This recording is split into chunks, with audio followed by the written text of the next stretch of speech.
Fl-ewwel 8 xhur tas-sena l-oħra ġiet irreġistrata żieda konsiderevoli fl-okkupanza ta' lukandi u residenzi fil-Gżira Awċija.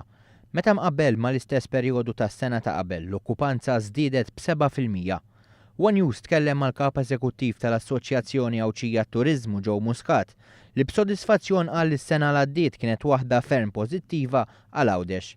Fir-realtà kellna żieda ta' 7% fil-bed nights u din nistarra f'17,000 bed night iktar milli kellna s-sena l-oħra. Min barra xogħol siwi li qed isir f'Għawdex stess biex jattira aktar nies lejn il-Gżira, Joe Muscat jgħid li parti mis-suċċess kien dovut għal fatt li Għawdex qed jiġi riklamat bħala parti minn Malta.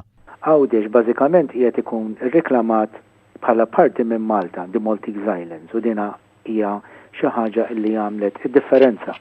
Dwar l-inizjattiva tal-Gozo Free Travel Weekend, il-kap eżekuttiv tal-assoċjazzjoni qal li din ħolqot ġid u kummerċ.